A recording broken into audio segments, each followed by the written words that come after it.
कि बिना ड्रीम का बिजनेस नहीं होगा। जब तक ड्रीम नहीं होगा तब तक बिजनेस नहीं होगा, जब तक तैयारी नहीं होगी तब तक सफलता नहीं मिलेगी, और तैयारी के बाद भी अगर हम एक्शन में नहीं आए, काम नहीं करें, तो सफलता नहीं मिलेगी। और वो काम क्या है वेस्टेज में? वेस्टेज में आपको जिस भी लेवल तक जाना हो, आपका जो भी गोल बना है, जिस भी लेवल को अचीव करना हो, उस सारे लेवल को अचीव करने के लिए आप हर किसी को वही काम करना होता है। 7 स्टेप्स डेली, 7 कदम रोज। अब कौन कौन से वो 7 कदम रोज करने हैं, उसमें आइए हम देखते हैं।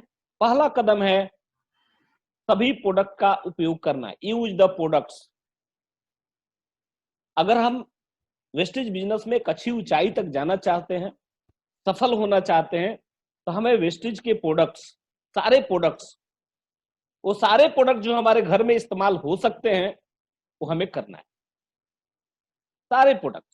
क्योंकि अगर आपकी दुकान है और आप अपनी दुकान से सामान न खरीद के बगल की दुकान से सामान खरीदें, प्रोडक्ट्स खरीदें, बगल के पड़ोसी के दुकान से सामान खरीदें, तो आपकी दुकान में सामान क्यों कोई खरीदने आएगा? लोग तो यही समझेगा कि आपके दुकान में प्रोडक्ट अच्छा नहीं बिकता होगा, इसलिए नहीं आएगा।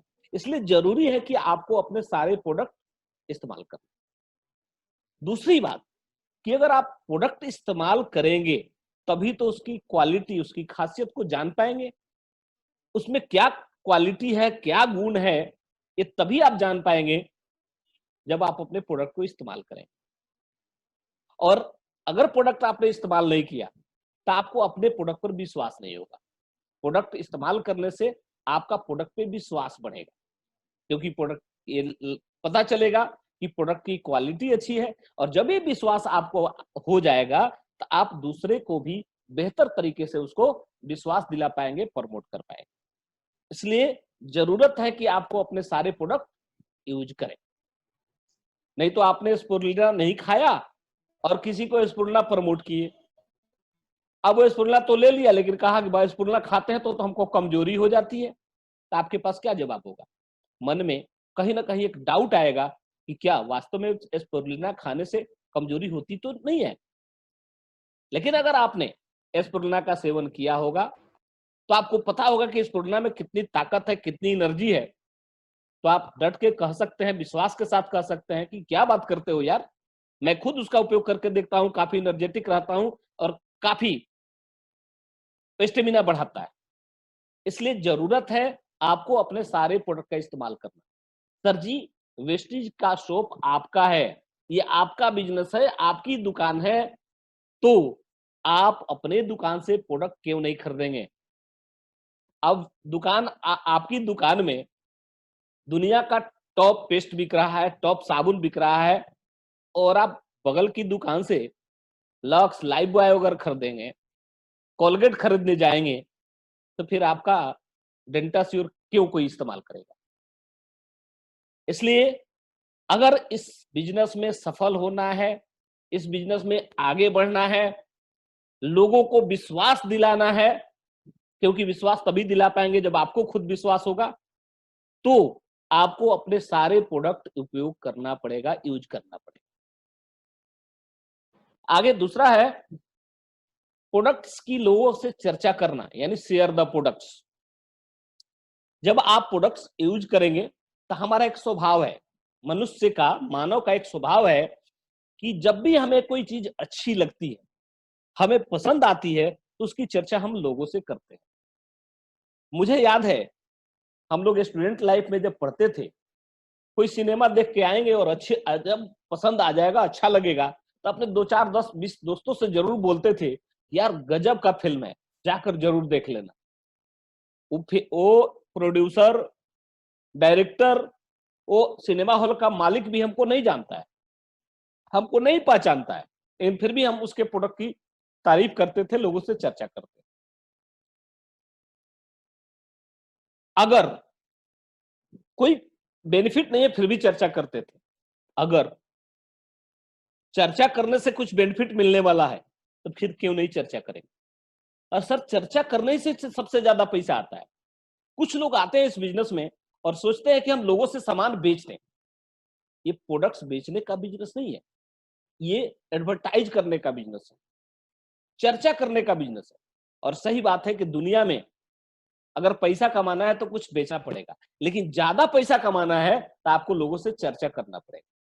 दो ही काम है इसमें मुख्य रूप से, खर्चा करना, चर्चा करना। खर्चा करके आप थोड़ा सा अपनी बचत कर पाएंगे, बेचकर थोड़ा सा पैसा कमा सकते हैं, लेकिन जब चर्चा करना शुरू करेंगे तो आप बहुत पैसा कमा सकते हैं, अनलिमिटेड पैसा कमा सकते हैं। अमिताभ बच्चन चर्चा ही तो करते हैं नवरत्न तेल का।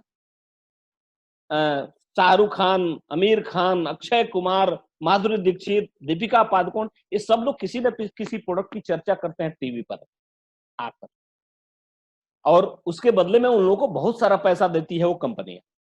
अगर आप भी, वेस्टिज कहती है कि हमारा अमिताभ बच्चन, हमारा अक्षय कुमार, हमारा माधुरी दीक्षित, हमारा दीपिका पादुकोण हमारे डिस्ट्रीब्यूटर्स हैं। अगर वो लोग चर्चा करेंगे तो चर्चा करने से जो बेनिफिट होता है वो सारा बेनिफिट उनको हम मिलेगा। और ये चर्चा आप बेहतर तरीके से तब कर पाएंगे जब आप अपने सारे प्रोडक्ट इस्तेमाल करते हैं। सारे प्रोडक्ट इस्तेमाल करेंगे, प्रोडक्ट की क्वालिटी पता चलेगी, अच्छा लगेगा, तभी आप बेहतर तरीके से लोगों से चर्चा कर पाएंगे। और वेस्टिज के प्रोडक्ट्स तो कमाल के, आप सब लोगों को मालूम है, जादू की तरह काम करता है। लोगों से यही बोलना है कि मैं इन्हें इस्तेमाल कर रहा हूं, मुझे बहुत ही अच्छा महसूस हो रहा है, ताजगी और ताकत बनी रहती है, आप भी चाहे तो इसे ले सकते हैं मेरी तरह। यही तो, इतनी ही चर्चा करनी है। अगला अगला स्टेप है list banana, making a list. Vestige का बिजनेस, मल्टी लेवल मार्केटिंग का बिजनेस जो होता है, वो इसमें जो कैपिटल है, पूंजी जो होता है, वो होता है लोग, पीपुल्स। यानी हमारे पास जितने ही ज्यादा लोग होंगे उतना ही बड़ा हमारा बिजनेस होगा। इसलिए बड़ा बिजनेस बनाना है तो आपके पास लिस्ट भी बड़ा होना चाहिए, लोगों की संख्या भी आपके पास होनी चाहिए।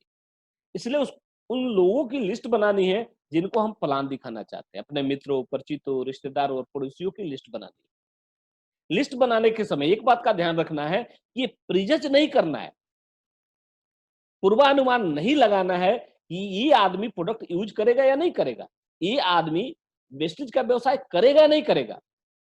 ये लिस्ट हमारी शादी पार्टी और जन्मदिन पार्टी के जैसी होनी चाहिए। पहले लिस्ट बना लिया जाए ताकि कोई छूट न जाए। जब लिस्ट बनाइएगा तो आपका कॉन्फिडेंस बढ़ेगा। क्यों? क्योंकि जब लिस्ट बनाइएगा तो बहुत सारे जब नाम लिखिएगा तो आपका कॉन्फिडेंस बढ़ेगा कि आपके पास बहुत सारे नाम और नंबर हैं। लिस्ट बनाते समय कभी भी प्रीजज नहीं करें। जब हम शादी ब्याह या अपने घर में कोई फंक्शन होता है तो लोगों को निमंत्रण कार्ड जो देते हैं, क्या वो जबानी देते हैं?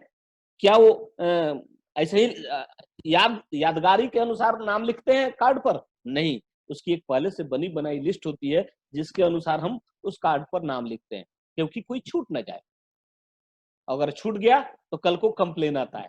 इसलिए जरूरी है कि आप इस बिजनेस में लिस्ट बनाने का काम बेबाकी से करें, बिना हिचक के करें, बिना प्रीजज के करें। जिसको भी आप जानते हो और जो आपको जानता हो उसका लिस्ट जरूर बनाए। एक बात का ध्यान रखना है कि लिस्ट बनाते समय वैसे लोगों को का ही नाम लिखना है जिनको आप जानते हैं और वो आपको जानता है, कि केवल उन लोगों का नाम नहीं लिख लेना है जिनको आप जानते हैं। जैसे मैं नरेंद्र मोदी को जानता हूं, मैं रामनाथ कोविंद को जानता हूं, मैं नीतीश कुमार को जानता हूं, तेजस्वी यादव को जानता हूं, लालू प्रसाद यादव को जानता हूं, लेकिन उनका नाम अपने लिस्ट में नहीं लिखना है। क्यों? क्योंकि वो हमको नहीं जानते। वैसे ही लोगों का नाम लिखना है जिनको हम जानते हैं और वो हमको जानते हैं, चाहे वो थोड़ा जानते हो या ज्यादा जानते हो। बिना प्रीजज किए आपको लिस्ट बनानी। जब तक लिस्ट नहीं बनाइएगा इस बिजनेस में सफलता आपको नहीं मिलेगी। लिस्ट नहीं बनाइएगा, आपके पास कैपिटल कम हो जाएगा। याद से जितना आप कर पाएंगे उतना ही करेंगे, और करके करने में बहुत सारे लोग छूट जाते हैं। निश्चित रूप से आपको कुछ दिनों के बाद अफसोस होगा, जब किसी परिचित को देखिएगा किसी और के साथ, तो आपको अफसोस होगा कि काश हमने इस आदमी का नाम अपने लिस्ट में लिखा होता तो आदमी हमारी टीम में होता। इसलिए जरूरी है लिस्ट बनाना।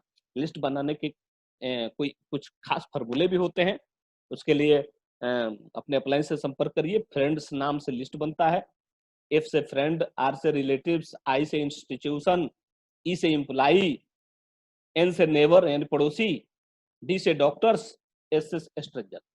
स्ट्रेंजर यानी अपरिचित। कौन अपरिचित? जिससे कभी चाय की दुकान पर, चौक चौराहे पर, बस में, ट्रेन में, प्लेन में आप मिले, उनका नाम नंबर लिया, उनको लिख लिया, एक बार का परिचय हो गया, आप उनका नाम अपनी लिस्ट में ऐड कर सकते हैं। इस तरह आप जब एक बड़ा लिस्ट बनाएंगे तो आपका एक बिजनेस बड़ा होगा। बड़ा बिजनेस के लिए बड़ी लिस्ट। लिस्ट बनाने के बाद काम आता है आमंत्रित करने का। चौथा कदम, फोर्थ स्टेप जो होता है, लोगों को आमंत्रित करना। एक बात मैं बता दूं, सही तरीके से आमंत्रित करना, सही तरीके से इनवाइट करना आपके बिजनेस के लिए बहुत ही फायदेमंद होता है। इस बिजनेस में अधिकांश लोग लगभग 50% लोग यहीं पर फेल हो जाते हैं, क्योंकि वो सही तरीके से बिजनेस में इनवाइट नहीं कर पाते, एक प्रभावशाली तरीके से इनवाइट नहीं कर पाते, और जिसके चलते लोग उनकी बात सुनने के लिए तैयार नहीं हो जाना चाहिए, नहीं हो पाते। जब आप अपनी बनी हुई लिस्ट से बारी बारी से लोगों को फोन या व्यक्तिगत रूप से उसने वेस्टेज में शामिल होने के लिए आमंत्रित करते हैं, तो उस पर ध्यान रखना है कि कैसे शुरुआत करनी है। चर्चा की शुरुआत हमेशा सामान्य अभिवादन, किसी से हम हाय हेलो करते हैं, कैसे हैं, हाय, औपचारिक बातों से होनी चाहिए। और उसके बाद तुरंत, बहुत लंबी बात नहीं करनी है, तुरंत उनसे अपॉइंटमेंट बुक करना है। कैसे बुक करना है ये आप सीखेंगे। आज मैं बहुत डिटेल में नहीं जाऊंगा, क्योंकि डिटेल में जाऊंगा तो समय ज्यादा लगेगा और उतना समय हम लोगों के पास नहीं है। हम अगले किसी दिन हम लोग केवल इनविटेशन पर अपना टॉपिक रखेंगे और मैं बताऊंगा कि कैसे आप बेहतर तरीके से लोगों को इनवाइट कर पाए। पांचवा स्टेप है मीटिंग करना, यानी प्लान शो करना। Show the plan. जब आप लोगों से अपॉइंटमेंट ले लेंगे तो उनको जाकर प्लान दिखाना होगा। अब प्लान दिखाने के लिए सबसे बेहतर प्लान वो होता है जहां आप अपने अपलाइन के साथ जाते हैं। खास करके 8% के लेवल तक, 5% से 8% के लेवल तक आपको अकेले प्लान शो नहीं करना है। अगर आपको प्लान दिखाने आता हो तब भी ये प्लान शो करने का काम आप अपने अपलाइन के माध्यम से करें, अपलाइन के साथ करें, ज्यादा इफेक्टिव होता है। हाँ, अगर आप प्लान दिखाना सीख गए हैं तो अकेले प्लान कर सकते हैं 8% के लेवल के बाद।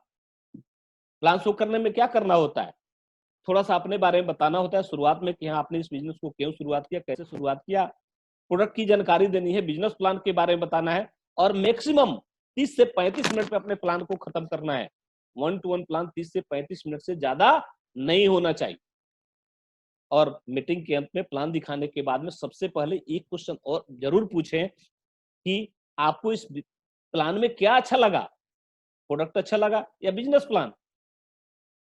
और कम से कम, अगर बहुत जल्दी इस बिजनेस में सक्सेस होना है, 3 का नियम हम एक दिन बताए थे कि पर डे 3 प्लान जरूर दिखाना। Per day 3 plan दिखाइएगा। मैक्सिमम 6 महीने लगेंगे आपको क्राउन डायरेक्टर बनने में, लेकिन अगर 3 प्लान पर डे नहीं दिखाइएगा तो आपकी सफलता का समय थोड़ा सा और बढ़ सकता है। और अगर क्राउन डायरेक्टर बन जाते हैं तो एक क्राउन डायरेक्टर की एवरेज इनकम 1 लाख रुपए होती है। इसलिए 1 लाख रुपए कमाना है, पर डे 3 प्लान जरूर दिखाइए। और सबसे बढ़िया प्लान वो होता है जो 1-to-1 होता है, यानी आमने सामने बैठकर जो प्लान होता है वो सबसे ज्यादा इफेक्टिव होता है।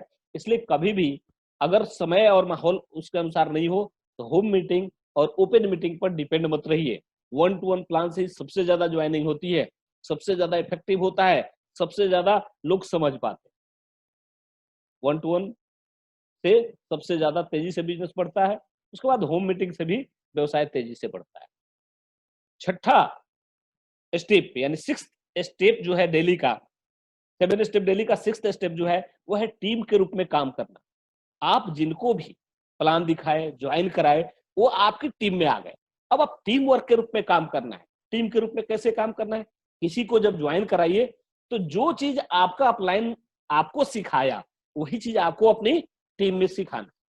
आपकी पूरी टीम में यूनिटी रहनी चाहिए, एकजुटता होनी चाहिए, टीम के रूप में काम करना है।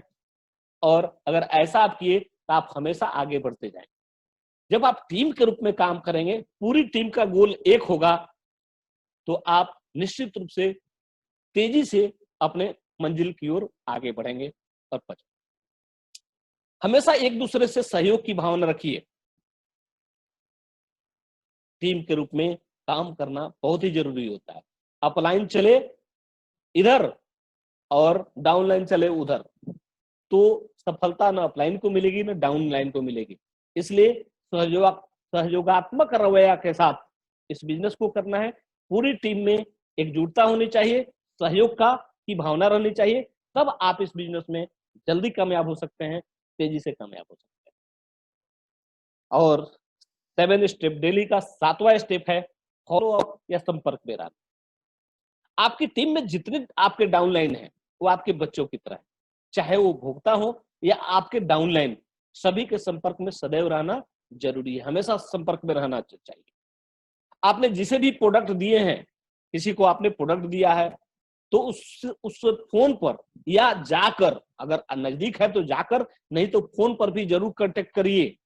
अगर वो आपका डाउनलाइन है तो उससे व्यवसाय के बारे में समय समय पर पूछिए, ताकि आपके डाउनलाइन को अगर कोई परेशानी हो रही है तो उसका आप एक बेहतर समाधान सुझा सकें।